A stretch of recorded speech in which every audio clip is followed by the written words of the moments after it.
Episódio 2. Time de guerra, do Sub-23 ao confronto contra gigantes. Thiago Retzlaff Nunes, ou só Thiago Nunes. Um fruto do ambicioso projeto atleticano de chegar entre os melhores times do Brasil por meio de uma metodologia e de um projeto de clube. Após a demissão de Fernando Diniz, Thiago era o substituto natural para assumir o cargo por já estar no clube. O treinador havia sido campeão paranaense em abril, com uma equipe muito boa e valorizando os jogadores da base. Thiago chegou no Atlético em 19 de abril de 2017, para treinar a equipe sub-19 do clube. Gaúcho de Santa Maria, a trajetória do treinador tem muitas semelhanças com a do próprio Atlético. Ambos tiveram que se provar muito ao longo da vida para conseguir, juntos, obter o sucesso. Para explicar isso melhor, precisamos voltar para 1995, o ano em que Mário Celso Petralha assumiu a presidência do clube em meio a um turbilhão de problemas que aconteciam dentro do Atlético, como conta a historiadora Milene Tchaikovsky. O Atlético por muitos anos foi um clube que ninguém queria assumir. Existia oposição hoje em dia, é uma coisa muito nova na vida do atleticano, porque o Atlético era o clube que meio que sorteava vai ter que ser você. Agora, você é o da vez e você vai ter que ser o presidente, porque por muitos anos foi assim. Então, por muitos anos foi assim, empurrando com a barriga, porque quem é que queria administrar um clube cheio de dívida? Cheio de complicação, e que o cara, quando entrava como dirigente, botava o patrimônio pessoal dele naquilo. Porque como é que funcionava o Atlético? O Atlético não tinha dinheiro, então era assim, você conhece os teus amigos, as pessoas que eram dirigentes, eles conheciam os amigos que tinham dinheiro e torciam pro Atlético. Então você chegava na casa do cara, chamava ele pra jantar, alguma coisa assim, mas daí o cara sair de lá, ele tinha que dar um cheque. E isso era as coisas que o Atlético fazia, foi assim que foi comprado o parque aquático, na base do cheque dos conselheiros. E daí, a pessoa para ser conselheira tinha que contribuir financeiramente. Então, era o tipo de coisa, que era realmente amador. Era, a gente gosta, a gente ama, então a gente contribui sem nem pensar muito o que fazia. Isso que complicava financeiramente para eles, pessoal e profissionalmente. Aí o Atlético estava ali naquele ano super complicado de 95, no começo do ano, tinha recém voltado da Baixada, em maio de 94, mas ainda não tinha engrenado, não pagava os jogadores em dia, ninguém queria ver jogar no Atlético, o Atlético devia na padaria da esquina, em tudo que é lugar. Então o Atlético perdeu por 5-1 pro Coritiba lá no Alto da Glória, e era uma época que o Atlético vivia para ganhar Atletiba, aí perde o Atletiba daquela forma, a torcida cantando até o final. Aí existe um pouco mais de mito de como a história aconteceu, mas a verdade é que rolou uma pressão no Hussein Zraik para que ele renunciasse, que era o presidente da época, que não estava dando conta, e o Petralha viu que, pelo menos na ideia dele, que ele poderia fazer algo mais, viu ali uma oportunidade e foi em frente para assumir, mas com o respaldo dessas pessoas que estavam junto lá da retaguarda. Então aí foi se começar a negociar as dívidas, tentar dar uma organizada na casa, e o Atlético conseguiu ainda naquele ano voltar à elite, né? Ganhamos a Série B, que também era inimaginável. Ninguém pensava mas no segundo semestre a gente já formou um time um pouco melhor, com os contatos que ele fez, já trouxe um técnico melhor, o Ricardo Pinto meio que veio nessa época, já começou a transformar um pouco a coisa. Desde que assumiu o clube, Petralha sempre tentou inovar e ser criativo para construir uma instituição sólida e estruturada, contratando jogadores estrangeiros, investindo em estrutura física e batendo o pé para receber mais dinheiro de patrocinadores. 96 foi surpreendente, porque a gente jogou muito bem e trouxe os poloneses. Já começou com aquela coisa que desde o começo o Petralha tentou fazer as coisas diferentes, no sentido de a gente não tinha dinheiro, então a gente tinha que usar alguma outra forma, né? A criatividade.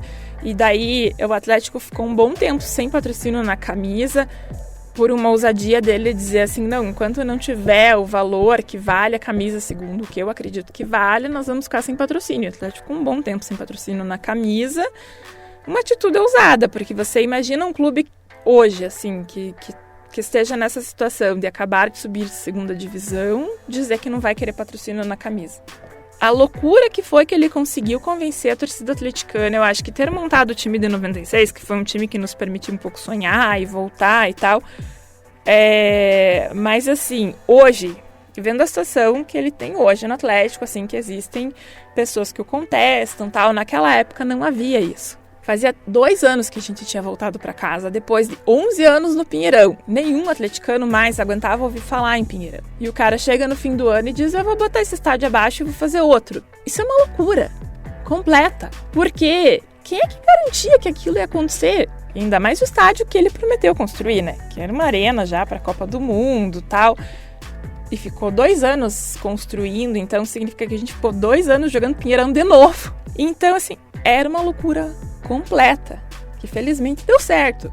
Essa postura ousada e visionária de Petralha foi fruto da ambição em tornar o Atlético gigante e também do entendimento de como o futebol funcionava naquela época. Para ele, não adiantaria nada o Atlético investir somente em jogadores e não mudar o seu modelo de gestão. Para isso, era preciso que se tivesse uma postura diferente dos outros times do país. Era preciso que soprassem ventos de inovação naquele Atlético Paranaense. Cada fase da história acaba fazendo com que algumas coisas façam sentido naquele momento. E se não tivessem acontecido naquela época, eu acho que não teriam acontecido mais. Mas, assim... E foi bom, porque isso trouxe uma projeção ao Atlético. O Atlético, que era um clube que não existia nacionalmente. Que não tinha nenhum título nacional. Porque a Série B, ninguém conta como uma importância. E assim, o Clube dos 13, o cenário do Eixo era muito mais forte, assim. Ninguém ameaçava sequer tirar um título de uns caras desse. Eram umas coisas assim, uns acontecimentos esporádicos, que nem o Guarani, que nem o Coritiba, que foram campeões, mas tipo, coisas que ninguém esperava, assim, por algum erro de percurso dos grandes é que se abriu esse espaço. E uma coisa que o Petralha até comenta, assim, já comentou em entrevista, é que ele percebeu esse espaço que existia de estrutura que os clubes não tinham. Que eles se mantinham pela história. Os clubes do Rio se mantinham pela história, com títulos... se você olhar até o Botafogo, tem um único título. Mas sempre foi considerado grande, porque teve Garrincha, não sei o quê, mas assim, ele se garante muito mais pela história do que toda uma mística, do que realmente ter conquistado coisas grandes. E ele percebeu aí essa oportunidade dentro disso, de realmente que eu investir em estrutura faria diferença. Aí teve a sorte de alguém lá atrás ter comprado aquele Pavoc que pôde permitir que a gente vendesse, fizesse um CT. O Emerson Leão que sugeriu para o Petralha, olha, tem esse... que passou pelo Atlético aí nessa época de 96, sugeriu, falou, você quer fazer uma coisa diferente? Talvez o Petralha conversasse muito com ele, faça um CT. E daí que pegou aquela oportunidade da Estância João 23 que estava abandonado também, então conseguiu transformar aquilo e que é um grande diferencial do Atlético.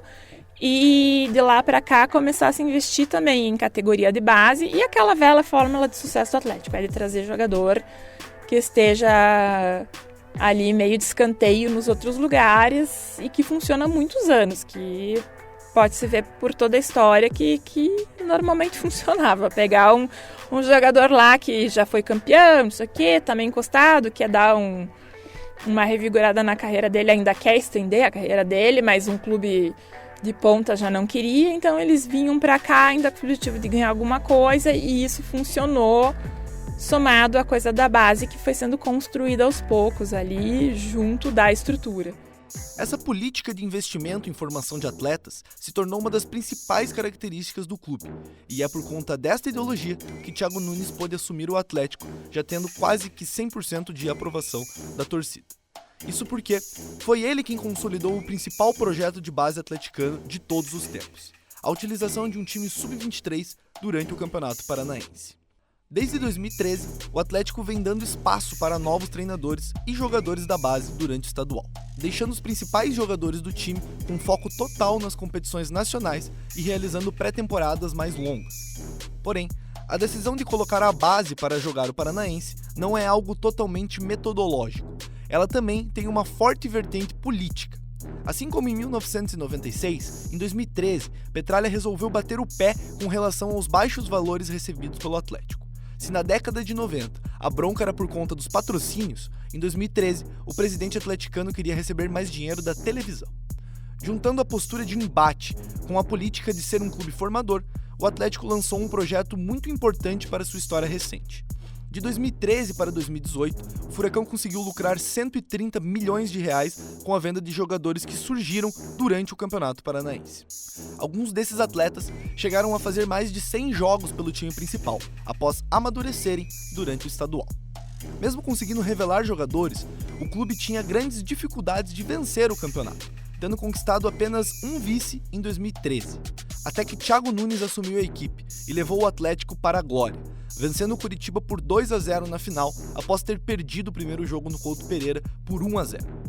Mesmo assim, o objetivo do time sub-23 do Paranaense não é o título, mas sim formar atletas, como analisa o torcedor Guilherme Rajbock. E a importância do Paranaense de 2018 foi, como acho que é o objetivo do Atlético, é justamente esse, né? Amadurecer os jogadores para os campeonatos mais cascudos. E o Atlético, na mente do Petralha, imagino eu, ele não é o importante ganhar o Paranaense, é revelar os jogadores, desenvolver pro time principal, pro time de cima. E o Thiago Nunes trabalhou bem isso, né? Tinha um pessoal mais experiente lá em 2018, como o Ederson, né, por exemplo. Mas ali deu a confiança para os jogadores que não estavam jogando, adquirir ritmo de jogo, saber como é que é jogar numa arena da Baixada aí com 20, 25 mil pessoas, né, que foi o público que acho que foi na final de 2018. E eu acho que ele deu um suporte legal para a piazada, aí, principalmente pro Bruno e pro Lodge, né, pro Léo Pereira também, claro, estava esquecendo do Léo. Então eu acho que ele tem o dom para trabalhar com jovens, por isso que quando ele assumiu o time principal do Atlético, eu estava meio com o pé atrás, não sabia como é que ia ser para ele lidar com os caras mais velhos, tipo Lúcio, Jonathan, enfim, Paulo André. E ele demonstrou ser um baita de um técnico, soube lidar com os jovens, com os caras mais experientes. E graças a Deus o Paranaense tem dado certo e revelando bons jogadores. Espero que continue. Tem se mostrado uma estratégia certa no Atlético em botar o time aspirante, né? Sub-19 o time aspirante. Então tomara que a gente consiga cada vez mais revelar bons jogadores, que acho que é o principal objetivo aí do Furacão. Esse título do Campeonato Paranaense foi extremamente importante não apenas para o clube, que viu seu projeto de formação de atletas dar frutos, mas também para a equipe principal, que recebeu reforços fundamentais do time de aspirantes. Mas, além dos atletas, a entrada de Thiago Nunes na equipe principal foi a maior vitória deste título. O jornalista Juliano Oscar Lorenz, o Fusqueta, analisa que o trabalho do treinador durante o Campeonato Paranaense mostrou não apenas para a torcida, mas também para a diretoria, que o próximo técnico atleticano tinha que ser Thiago Nunes. Se o Thiago não fosse campeão paranaense, talvez não tivesse aproveitado aquele elenco de aspirantes do jeito que ele aproveitou, talvez o Petralha tivesse substituído ele por um outro profissional, né? Que aí você pode escolher qualquer um das dezenas que sempre pingam de um time para o outro no futebol brasileiro. Aquele Campeonato Paranaense fez toda a diferença, todo o jeito que ele manejou o elenco, né? Isso deu muitos pontos para ele internamente, né? A ponto de, quando o Diniz foi demitido, a gente não teve nenhuma dúvida que ele seria o técnico. Nenhum nome foi especulado, né, na época, né? Então, esse Campeonato Paranaense mostrou realmente todo o potencial, não só do Thiago, como de outros jogadores. Mas falando no Thiago Nunes, né, foi decisivo, né? Ele tinha 37 anos na época, um treinador muito jovem, e talvez se ele não tivesse conquistado aquele título, a história seria outra. Outros fatores fizeram a diferença para a chegada do treinador na equipe principal. Um deles foi a identificação que o elenco criou com a torcida, além, é claro, da vitória em cima do maior rival com o time de garotos. As torcedoras Michele Tuardic e Daiane Luz explicam o que foi esse sentimento para o torcedor atleticano. Acho que o Campeonato Paranaense com o Sub-23 também foi uma coisa assim... Gente, acho que foi o campeonato mais tesão de ganhar na vida, assim, porque foi ali em cima dos coxas, com o Sub-23 e time de guerra, e aquela piazada com tanta identificação com o Atlético. Cara, eu tenho uma paixão muito especial por esse time campeão 2018 do Paranaense. Porque não adianta, a torcedora, a gente vê o jogador cantando a música da torcida, a gente quer morrer, porque aí a gente via lá Léo Pereira, o Bruno Guimarães, o Renan Lodge, todo mundo muito envolvido cantando as nossas músicas, e fala, pô, é isso que eu quero pra minha vida, fica pra sempre. O apelido de time de guerra, como ficou conhecida aquela equipe campeã paranaense, acabou transferido para o profissional, junto com Thiago Nunes. A estreia do treinador na Copa Sul-Americana foi no dia 26 de julho, em partida válida pela segunda fase da competição, na Arena da Baixada. O adversário era o uruguaio Peñarol, dono de 5 taças de Libertadores. Antes da partida, Thiago Nunes havia comandado a equipe principal do Atlético em outras 3 oportunidades e não havia vencido. Foram 2 empates e 1 derrota. Como se fosse predestinado à glória, seu primeiro triunfo veio justamente neste jogo contra o Peñarol. A primeira mudança promovida por Thiago na equipe foi o esquema tático. O 3-4-3 de Fernando Diniz deu lugar ao 4-2-3-1, mesmo esquema utilizado pelo treinador na campanha do Campeonato Paranaense. A segunda e principal mudança foi a ausência de improvisações no time titular. O Atlético foi a campo naquela noite com Santos no gol, Jonathan, Paulo André, Wanderson e Renan Lodge, Matheus Rossetto e Lúcio, Marcinho, Marcelo Cirino e Rafael Veiga e Bergson no comando de ataque. O torcedor Eduardo Tigrinho resume bem como foi o confronto contra os uruguaios. Se a gente pegar o placar agregado, ele fala, cara, foi tranquilo. Mas no jogo de ida foi difícil. O Thiago Nunes, ele estava pressionado porque ele era interino. Né? A gente não tinha ganho, eu acho que depois da parada pós-Copa, se não me engano, a gente tinha empatado com o Internacional e sido eliminado pelo Cruzeiro. E nós tivemos um jogador expulso, né? O Wanderson no primeiro tempo. E nesse jogo a gente tem que glorificar um cara que voltou e é muito criticado hoje em dia, que é o Marcelo Cirino. Talvez se não fosse ele naquele jogo do jeito que ele jogou, a gente não teria ido pro Uruguai daquela maneira. Foi o diferencial, né? Aquele dia o Marcelo puxou a 10 pra ele mesmo e resolveu o negócio. Realmente a partida de ida teve contornos dramáticos, principalmente no segundo tempo. Isso porque o zagueiro Wanderson foi expulso aos 45 minutos do primeiro tempo e deixou a equipe jogar por quase toda a segunda etapa com um homem a menos. Quem precisou decidir naquela noite foi Marcelo Cirino. Ele marcou o primeiro gol da vitória, narrado assim, por Moura Júnior da Rádio Transamérica Curitiba. Marcelo, aqui seu goleirão, se atrapalhou, gol tá aberto, é só bater!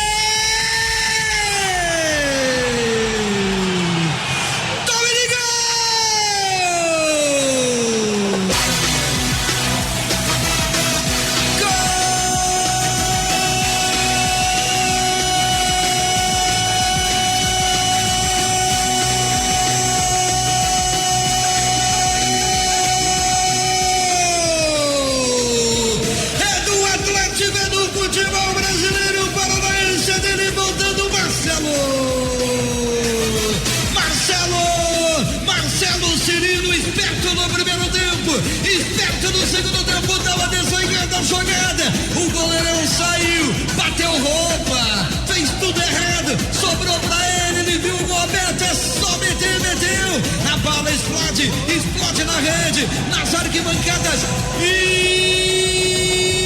explode em alegria o torcedor rubro-negro na Copa Sul-Americana, confirmando, na marca de 14 minutos de bola rolando, é o segundo tempo de jogo, Marcelo comemora, Marcelo revive os grandes momentos, o Atlético revive a emoção do gol, ele fez, o torcedor aplaudiu, o torcedor comemora nas arquibancadas, nas ruas da cidade de Sorriso. A torcedora Daiane Luz, que já havia destacado a presença de Pablo na partida contra o Nils, dessa vez faz questão de falar sobre a importância de Marcelo Cirino para esse confronto contra o Peñarol.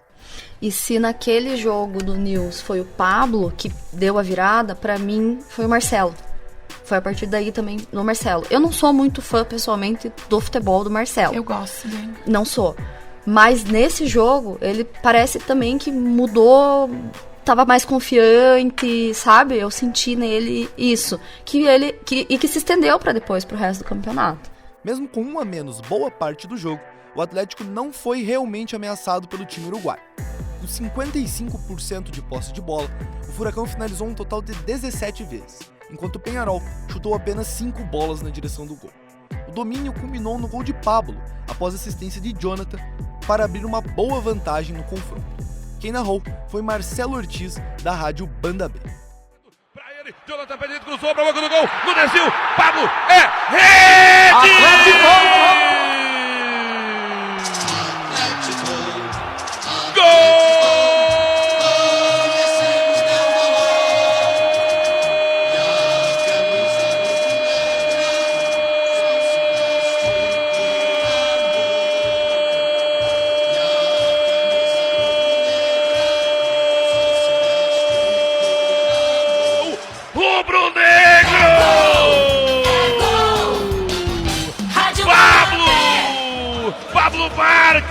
Pablo entra para resolver, Pablo é bom de bola, marca para o Furacão, jogada de pé em pé, com perfeição, começou de lá na canhota, inverteu o lance, e aí a qualidade, a tranquilidade do garoto Rosseto, que só vê o Jonathan passar. Vai Jonathan, no fundo, entra na área, faz o cruzamento, e aí vem de carrinho, se joga na bola, Pablo toca nela, e estufa eles do Peñarol. Pablo marca, amplia a vantagem do Furacão pra cima do Peñarol na Copa Sul-Americana. Pablo na marca de 35 de bola rolando, reta final do jogo, Pablo, camisa 5, brilhando pro Furacão na Sul-Americana, escreve no placar da Arena. Atlético 2, Peñarol. Depois da partida, o treinador Thiago Nunes valorizou muito a vitória, principalmente pela circunstância que o jogo teve. Fizemos, acima de tudo, um jogo emblemático, né? Porque um jogo internacional contra uma equipe copeira, uma equipe aí que a gente conhece bem no cenário sul-americano. E, acima de tudo, tivemos a maturidade, a hombridade, né? A capacidade de resistir e mesmo com um atleta a menos, né? A gente conseguiu buscar o resultado. Então, deu uma prova aí concreta e que a equipe tem, né, todos os componentes aí que o torcedor atleticano busca. Uma equipe que não desiste acima de tudo e teve equilíbrio, né, um equilíbrio tático para conseguir sustentar o adversário com a mais em campo, buscou o gol quando tinha 1 a menos, né, e isso aí foi importante. Estrategicamente a gente fez um trabalho muito bom no segundo tempo.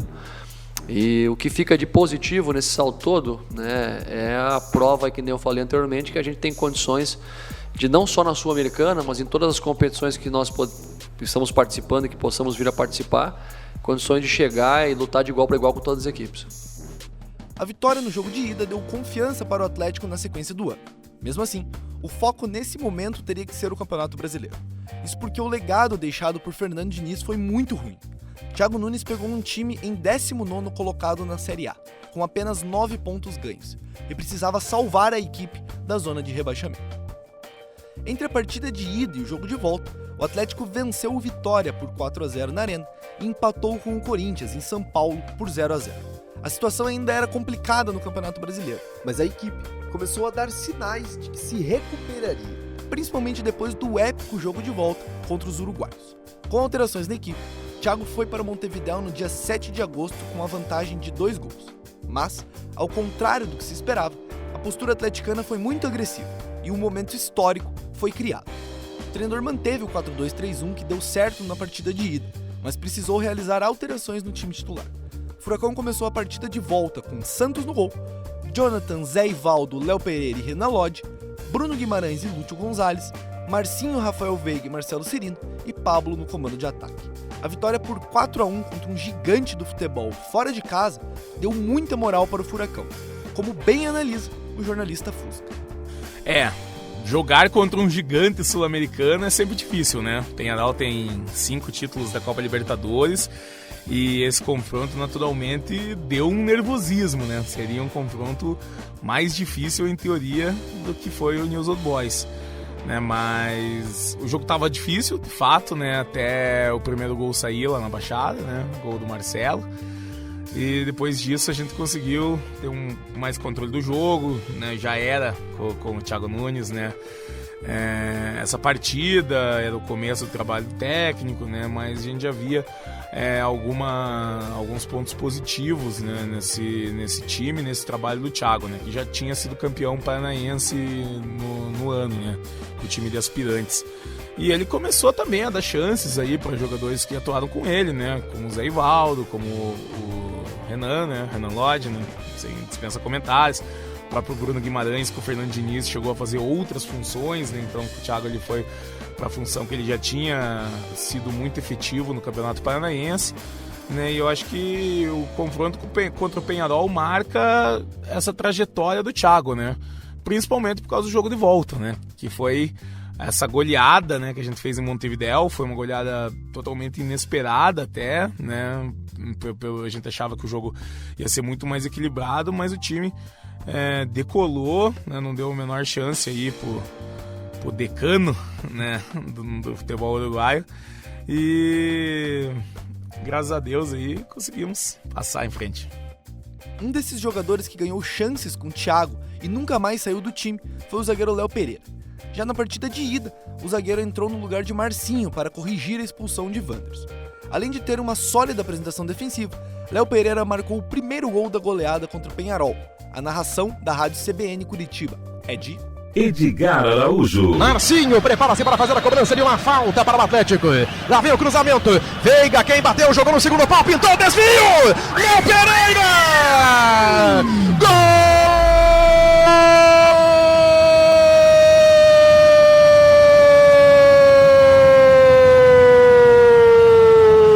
Do Atlético! Gol do Furacão da Copa Sul-Americana! Sai na frente o Atlético em Montevidéu!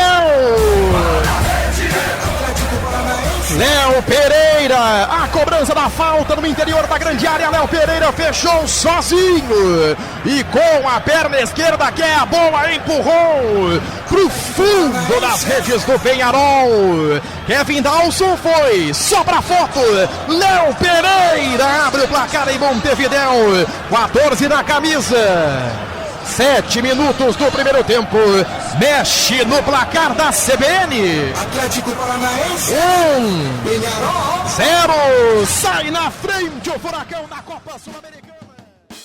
Com 3-0 no agregado, logo aos 4 minutos de jogo, o Atlético só precisava segurar o Peñarol. Mas, ao invés disso, o Furacão foi para cima e conseguiu ampliar a vantagem no segundo tempo. Marcinho recebeu ótima assistência de Pablo e ampliou para 2-0 na partida e 4-0 no agregado, em pleno campeão del siglo. A narração é de Jacir de Oliveira, da Rádio Transamérica Curitiba. Tenta escapar, tenta pressionar o Atlético, agora com Renan Lodge, marcaram que está, busca o futebol do zagueiro Léo Pereira para Renan Lodge de novo para Léo Pereira, ele domina, vai tocar na meia esquerda, deu certo, a bola espicada, sobrou pro Pablo, meteu na cara do gol para pintar o gol do Atlético, a bola batida pro gol, olha o gol e que bonito o gol, Marcinho! Tá lá, tá lá, tá lá, tá lá, tá lá, tá lá, tá lá, tá lá, tá lá, tá lá!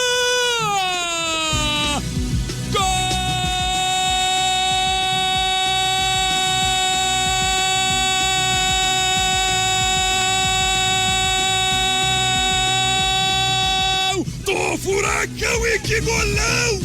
Que golão, que gol bonito, bola de pé em pé, envolvendo a marcação no toque do Marcinho, a bola para Pablo, devolveu para Marcinho, entrando pela esquerda na cara do gol, o goleiro saiu, ele tirou, ele sim olhou, se o Pablo não faz, ele fala pro Marcinho, faz você, a sua fase é melhor, eu não consigo fazer, então faça, ele meteu pro Marcinho, que levantou a cabeça, o goleiro saiu e se deitou à frente dele, aí ele cutucou no canto, aos 6 do primeiro tempo, o primeiro gol, 6 do segundo tempo, o segundo gol, Marcinho Matador, Marcinho Matador desaba para comemorar, o Furacão faz o segundo, o Furacão passa a fase seguinte da Copa Sul-Americana, tá metendo 2-0, 2 em casa, 2 como visitante, Marcinho comemora, a galera também, porque é de gols que a galera gosta, e o Furacão tá fazendo o quarto no time do Peñarol. Adiós Peñarol, adiós Clube Atlético Peñarol. O Peñarol chegou a esboçar uma reação com um golaço de Cebolla Rodrigues, pegando de sem pulo um chute indefensável para Santos da entrada da área. Mas logo depois, viu o Atlético definitivamente sacramentar o passeio paranaense em Montevidéu. Primeiro com Nicão, que entrou no segundo tempo na vaga de Marcelo e depois com Bruno Guimarães. Os 2 gols são narrados assim por Jacir de Oliveira, da Rádio Transamérica Curitiba. Números positivos para o Furacão jogando na capital uruguaia. Vem na direita, Marcinho, vem a jogada, bola metida na área, vem o Furacão bonita. A jogada do Pablo, tocou pro lado para pintar mais um gol, bola batida pro gol, perto da esquerda, Nicão, tá lá!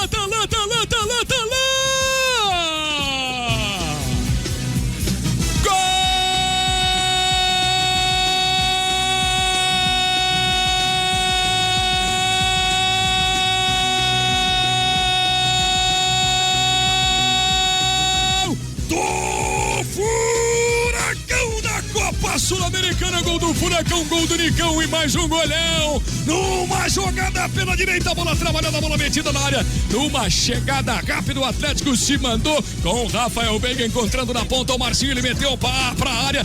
Pablo fez bonito, fez o pivô, girou, tocou pro lado pra liberdade que tinha Nicão com a perna esquerda. Ele estufa a meta de Kevin Dawson aos 22 de partida.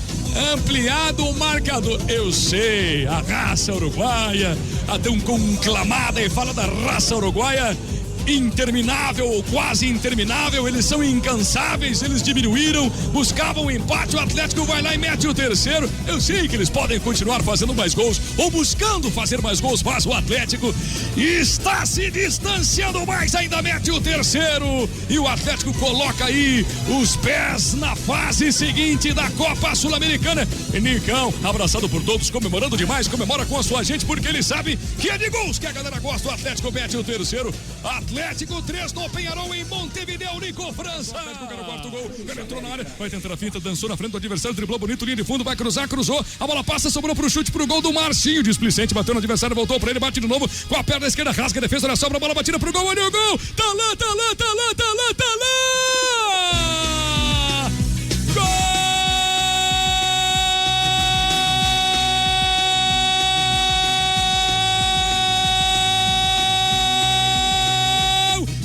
Furacão, Bruno Guimarães pegando a sobra dentro da área.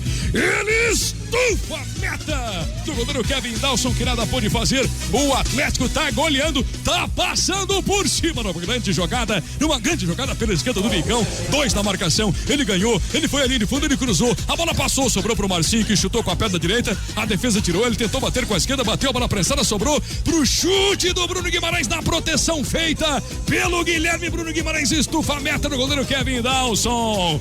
E aí os caras começaram a jogar objetos no gramado. E aí os jogadores do Atlético pegaram para mostrar pro árbitro, foi lá o goleiro Kevin Dawson tentando impedir. Jogam e arremessam objetos no gramado, torcedores do time do Penharol. O Atlético atropela Penharol, campeão del siglo passado, 47 minutos e meio, Atlético 4-1. O Atlético está classificado mais do que nunca já estava antes. E agora mete o 4º gol. Ao marcar o 4º gol, o Atlético enfureceu a torcida local, como narrado por Jacir. Os torcedores do Penharol começaram a arremessar objetos no gramado, mas não foram apenas os jogadores que se sentiram ameaçados dentro do campeão del siglo. A torcida rubro-negra também ficou acuada. Quem estava lá era Guilherme Rasbock, que conta que, ao contrário do jogo em Rosário, na partida de Montevideo, o clima entre as torcidas foi tenso. Estava lá em Montevideo, a gente deu até uns probleminha para chegar lá no estádio, porque a torcida do Penharol a gente conhece, né? Os caras são uns ignorantes, totalmente diferente do jogo de Rosário. A gente andava pela rua lá no dia do jogo, os caras buzinavam. Nessa parte, tranquilo, aquela provocação sadia. Mas na hora do jogo, já que não tava 3-1, acho que não tava 4-1 ainda, os caras começaram a atacar garrafa de vidro na gente, bomba. O policial da polícia não fazia nada quanto a isso. Daí a gente tava lá, umas 30, 40 pessoas. A gente pegou lá o pessoal e falou, vamos tirar os idosos e as mulheres daqui, porque os caras estavam querendo invadir. Alguns chegaram a invadir por trás, né? Tinha uma gradezinha de 1 metro aí, pequena, os caras estavam uns 2, 3 invadindo, daí chegou 2, 3 policiais lá e tocaram os caras. Mas mais 5 minutos ali, os caras iam invadir e nós ia pegar um pau dos caras lá, porque os caras estavam em muito mais gente, né? E daí logo depois marcou o 4º gol, até acho que foi o Bruno Guimarães que marcou o 4º gol, né? Ele se ajoelhou lá, o goleiro se ajoelhou em frente à torcida do Penharol. E o goleiro foi falar, não faça isso porque o jogo já tá ganho pra vocês, que já conhece a torcida do Penharol, então comemore o seu gol. Mas o Penharol é time tradicionalíssimo, né, cara? Então muita gente talvez não botasse fé nos 4-1. Eu esperava a classificação, mas 4-1, sinceramente, cara, foi algo surreal.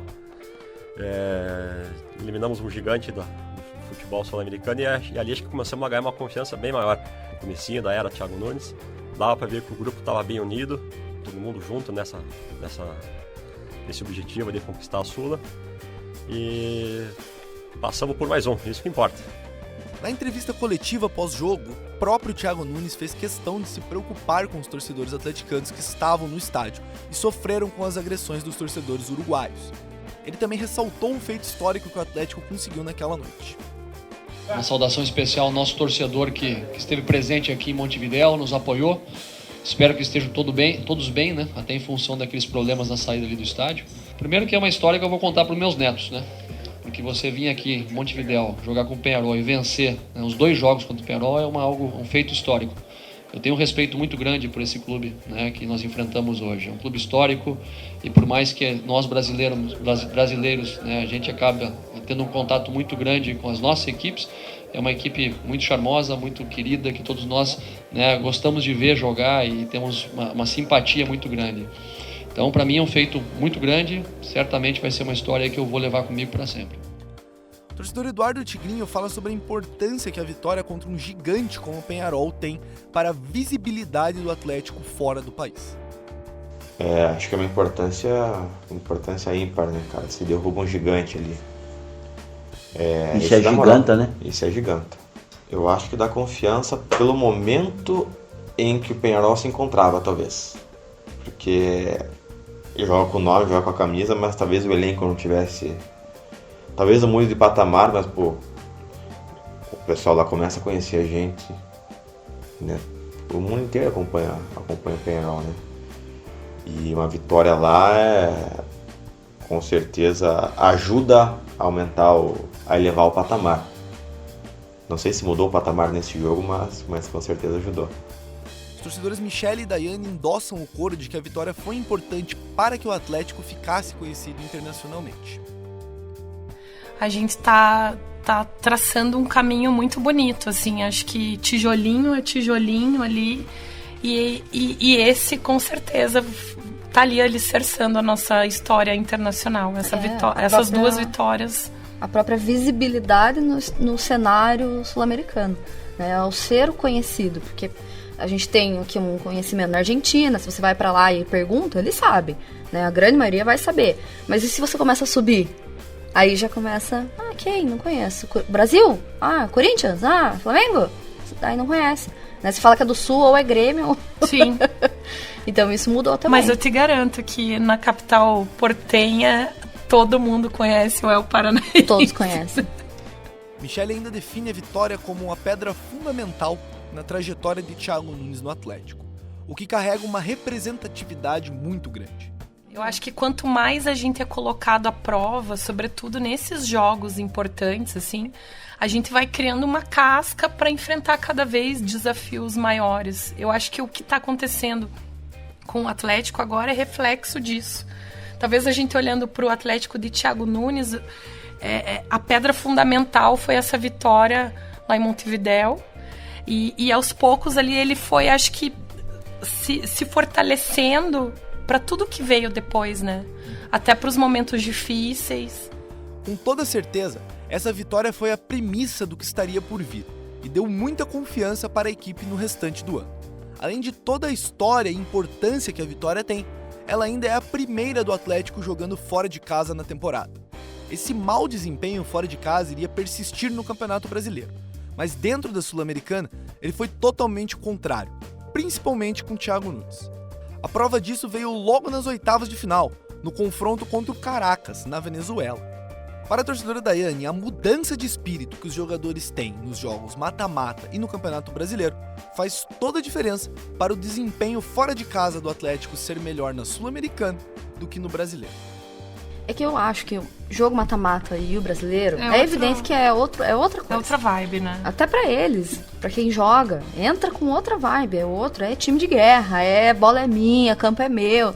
No brasileiro, teria que ser assim também? Teria, mas um campeonato muito extenso do jeito que Essa parte, assim, mais sentimental do negócio, mais da própria, né, da própria magia ali do jogo mesmo, eu acho que acaba ficando um pouco de lado. Se era isso que deixava, que fazia com que a gente perdesse fora, não sei. Mas pode ser, né? A diferença dos espíritos de cada competição. Realmente, o espírito do mata-mata tomou conta do Atlético nessa Sul-Americana. E a prova disso veio da sólida classificação nas oitavas de final. O sorteio foi gentil com o Atlético e mandou um adversário que vivia um problema extremamente sério no seu país e não vinha em um bom momento tecnicamente. Ainda por cima, colocou a decisão para a Arena da Baixada. Entre a épica vitória contra o Peñarol e a partida de ida das oitavas de final contra o Caracas, na Venezuela, o Atlético disputou 9 partidas, tendo vencido 5 jogos, empatado 1 e perdido 3. Todas as derrotas foram fora de casa, corroborando o péssimo aproveitamento do time jogando longe da Arena da Baixada pelo Campeonato Brasileiro.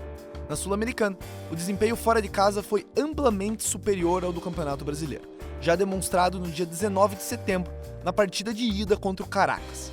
Thiago mandou a campo uma equipe no 4-2-3-1, com Santos, Jonathan, Paulo André, Léo Pereira e Renan Lodge, Wellington e Lúcio, Nicão, Rafael Veiga e Marcinho, com Pablo no comando de ataque.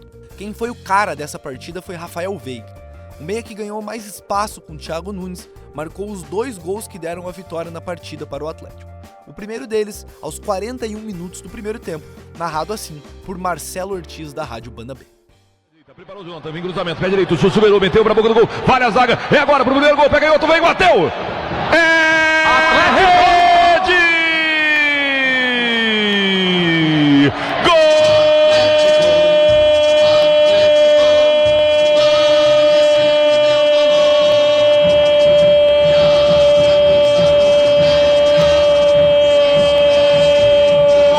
Rubro-negro!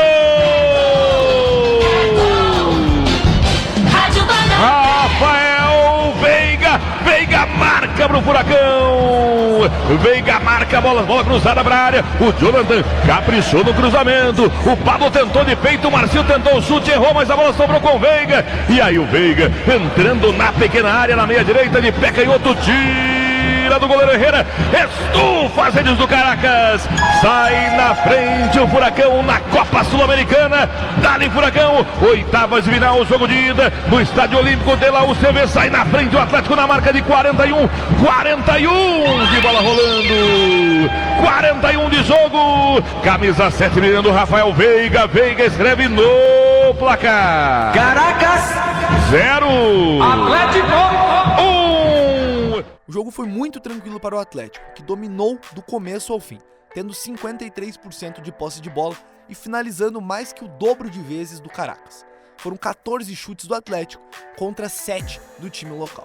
O domínio foi concretizado aos 28 minutos do segundo tempo, quando o próprio Rafael Veiga ampliou uma vantagem no rebote de um chute de Pablo.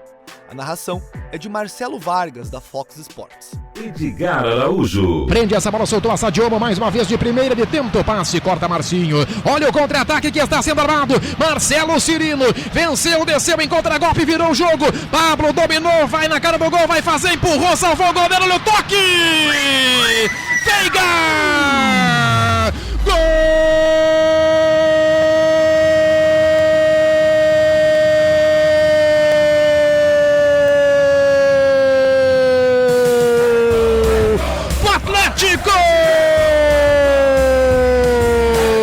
Do Furacão na Copa Sul-Americana, é mais um gol. Que belo contra-ataque deu nisso. O Caracas se jogou pra cima, abriu o sistema defensivo, contra-golpe letal do Atlético. Cirino adiantou na velocidade, a sua principal característica, virou a Pablo, foi na cara do gol, bateu, Herrera defendeu, Veiga sozinho empurrou de cabeça, ele faz o segundo, põe mais vantagem para o Atlético na Copa Sul-Americana. Rafael Veiga, 7 na camisa, 27 de jogo, tá mexendo no placar da CBN agora. 2 para o Atlético, 0 para o Caracas. Na coletiva após o jogo, o meia Rafael Veiga falou do seu momento e se disse feliz pelos 2 gols, mas também foi enfático, dizendo que ainda precisava melhorar em certos aspectos. Eu realmente estou numa fase muito boa, né? Mas eu acho que por trás de mim tem todo um staff que tem me ajudado, os analistas, o Bruno, o Eduardo, o pessoal que participa da recuperação, né, toda a preparação física. Então, eu sempre procuro melhorar, né? Lógico que eu fico contente com 2 gols, mas eu sempre procuro melhorar. Acho que foi importante, a gente fez um bom jogo e vamos continuar crescendo aí na competição. Thiago Nunes também valorizou a vitória sobre o Caracas e admitiu que a Sul-Americana era o torneio que o clube almejava naquele momento da temporada. Estar na Sul-Americana é muito importante para o clube. A gente avalia que é uma competição que temos condições reais de figurarmos, respeitando todas as equipes, mas a gente está muito empenhado em tentar buscar, né, a conquista desse título. É muito importante para o Brasil e especialmente para o Atlético. E aí esperamos que na nossa casa a gente possa, com o apoio do nosso torcedor, fazer uma outra grande partida. Na época do jogo, a Venezuela passava por problemas muito sérios com relação ao governo de Nicolás Maduro. O torcedor Guilherme Rasbock esteve em Caracas acompanhando o Atlético e contou um pouco de como foi a experiência. A gente foi no voo fretado com o clube, né? Então já foi diferencial por causa disso. Viajar junto com os jogadores, cara, sentir como é que é o clima ali no avião, no hotel. No hotel a gente não tem muito contato, porque eles ficam no andar separado, restaurante separado. Mas no avião deu para interagir bem com eles ali. O Nicão, o Bergson, o Pablo parou para conversar com a gente. Deu para ver como é que é os caras. Eles ficam jogando truco, contando piada. É bem divertido, cara. E quanto à situação do país, da Venezuela, quando a gente chegou no aeroporto lá, não lembro o nome do aeroporto agora, de Caracas, abriu a porta lá, já veio um cara da Polícia Nacional lá, confiscando o passaporte de todo mundo, jogador, torcedor. A gente pensou, pronto, né? O cara vai sumir com os passaportes, a gente não vai sair nunca mais daqui. Mas enfim, daí o pessoal do Atlético entregou os passaportes pra gente já no hotel depois, não aconteceu nada demais. Ficamos conversando com os policiais ali, né, que estavam na parte de fora do estacionamento do aeroporto, tirando foto com a gente, pedindo para voltar pro Brasil com a gente, porque eles queriam sair daquele inferno que estava e está ainda na Venezuela. A gente não viu nada lá, porque a gente ficou na região central, a gente procurou não ficar muito distante, fazer passeio, até porque a gente ia subir um morro lá, mas daí por falta de luz a gente acabou não indo no teleférico. Então a gente ficou mais no hotel. A gente viu na hora de ir embora, já depois do estádio pro aeroporto, uns carros pegando fogo e tal. Mas aí já era uma região, porque o aeroporto é longe do centro, dá uns 40 minutos. Então essa questão do carro pegando fogo era... Não sei nem se era município de Caracas, pode ser que fosse o outro. Mas ali onde a gente ficou, a gente não viu pobreza, que era um raio ali de 1 quilômetro que a gente andou por ali só. Não vimos nenhum pedinte na rua, vimos bastante gente nas filas dos bancos, porque para pegar o salário, retirar o salário, porque senão o governo ia confiscar o salário, o pessoal ia ficar sem receber. Mas pelo que a gente conversava com o pessoal do hotel, é bem crítico a situação mesmo, deu pena deles. A gente, no jogo da volta aqui em Curitiba, a torcida da Venezuela, do Caracas, veio até nós aqui, fizemos amizade com eles já na ida, né? A gente fez algumas doações para eles, eles trouxeram camisas da organizada deles, a gente comprou para dar uma ajuda, e até hoje a gente tem contato com eles. Mas foi uma viagem, assim, olhando pelo lado humano da coisa, a mais marcante, com certeza. Porque Venezuela tava um caos que você não imagina, assim, de notícias, porque, como eu falei, ao vivo a gente acabou não vendo muita coisa, né? Mas valeu, foi uma viagem histórica por causa disso, e o jogo em si foi tranquilaço, então sem problema algum. Uma curiosidade, até no jogo lá da Venezuela, a torcida dos caras tem a chave do estádio praticamente. No intervalo, não pode vender cerveja lá dentro, mas daí no intervalo o presidente da organizada deles foi até nós, a gente passou a descer a escadinha, entramos no campo, pra você ver como é que é a coisa, pisamos ali no gramado, saímos pela social, fomos lá pra fora do estádio, pegamos cerveja, furamos a fila, porque o presidente foi abrindo espaço e tal. Daí na volta a mesma coisa, então assim, os caras comandam o estádio lá, é um absurdo. E no final do jogo, lá, os 40 minutos no segundo tempo, já com 2-0 sacramentado, tinha uns policiais lá do exército deles, né, com a gente, fazendo a divisa ali, embora não precisasse, era bem seguro. O cara me chega com uma garrafa lá de 2 litros de cerveja assim pra gente, preciso comemorar aí durante o jogo. Isso que era proibido tomar cerveja no estádio, né? Então a amizade que a gente fez com o carinho do povo venezuelano foi muito legal com a gente. E aqui a gente procurou tratar bem eles também, né? Então o pessoal aí, nota 10, o coração enorme, torcer para que o país se reerga o quanto antes, né? Porque ninguém merece passar o que eles estão passando, né? Essa situação do país também tem reflexos no futebol. Com a falta de recursos e investimentos, as equipes são praticamente amadoras no país. O jornalista Fusca analisa como foi o confronto com o Caracas e fala sobre a importância desse jogo na Venezuela.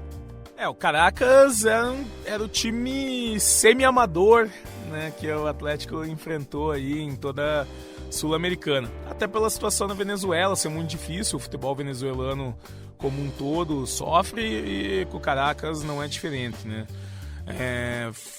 Foram confrontos tranquilos, né? Eu acho que na Venezuela rolava um pouquinho mais de receio ali, né? Até pelo time não ter jogado bem fora de casa, né? No ano passado também. Mas com 2 gols do Rafael Veiga, ali quando o Veiga principalmente fez o segundo gol, deu um passo muito importante. A gente já estava muito confiante ali depois de sair o segundo gol. Também um jogo que o Atlético até forçasse faria mais, teria uma classificação mais tranquila, mas o 2-0 ficou de bom tamanho, né, para voltar para a Baixada e daí garantir. Foi um jogo que o Atlético jogou na terceira marcha, vamos dizer assim, não jogou com toda a velocidade, né? Foi até motivo de reclamação do Thiago Nunes com o elenco, né? Até onde a gente sabe, essa partida em si, né? Porque foi uma partida que o Thiago Nunes esperava mais intensidade e o time acabou jogando meio que se poupando, né? Então, essa partida foi importante por isso, que eu acho que depois dessa partida o Thiago e o elenco passaram a ter uma relação mais próxima, né? Essas cobranças aí são importantes, desde que o elenco saiba assimilar e que também o gestor saiba cobrar, né? Mesmo fazendo cobranças para o elenco jogar com mais intensidade, o Atlético entrou em campo no dia 3 de outubro, ainda na terceira marcha, e não precisou fazer força para conseguir se classificar contra os venezuelanos. Começaram o jogo Santos, Jonathan, Paulo André, Léo Pereira e Renan Lodge, Wellington e Lúcio, Cirino, Guilherme e Nicão, Pablo no comando de ataque. O placar de 2-1 não mostrou o que foi a partida, dado o domínio do Atlético no jogo. Com 58% de posse de bola e 19 finalizações, o Furacão poderia ter saído da arena com um placar elástico naquela noite. Quem abriu o placar foi Marcelo Cirino. A narração é de Jacir de Oliveira, da Rádio Transamérica Curitiba. Vem o Furacão chegando, a bola sobrou para Cirino para fazer o gol, ele bateu pro gol, ele desviou, a bola vai entrando no gol! Tá lá, tá lá, tá lá, tá lá! Gol!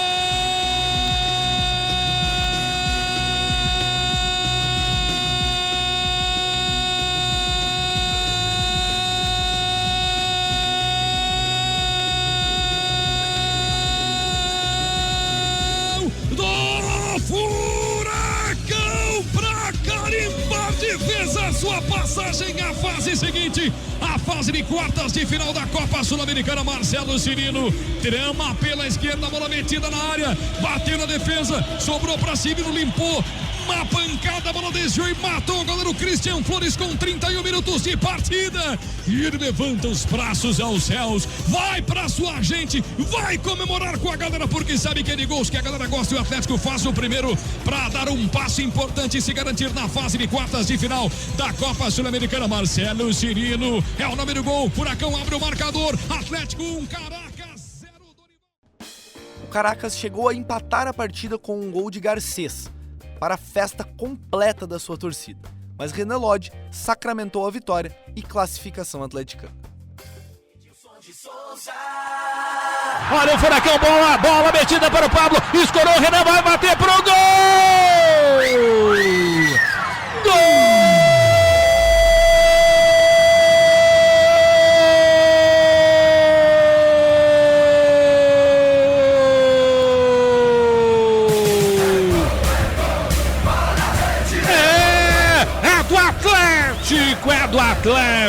É do Atlético! Na bola metida em lançamento para o Pablo, jogada de pivô, escorou para a chegada do Renan, aí o Renan escolheu o canto, botou rasteira, a bola rente ao poste esquerdo, para dentro do balaio. Jogados 12 minutos do segundo tempo, põe vantagem para o Furacão. Renan Lodge é o nome dele, 6 é o número da camisa dele, de perna direita ele ajeita, fuzila, a bola entra, tá lá dentro do gol. Renan Lodge tá mexendo no placar da Arena. Atlético Paranaense 2. A classificação para as quartas de final da Copa Sul-Americana colocou o Atlético em uma mini Copa do Brasil. O próximo adversário seria o Bahia, no que pode ser considerado o confronto mais difícil de toda a Sul-Americana.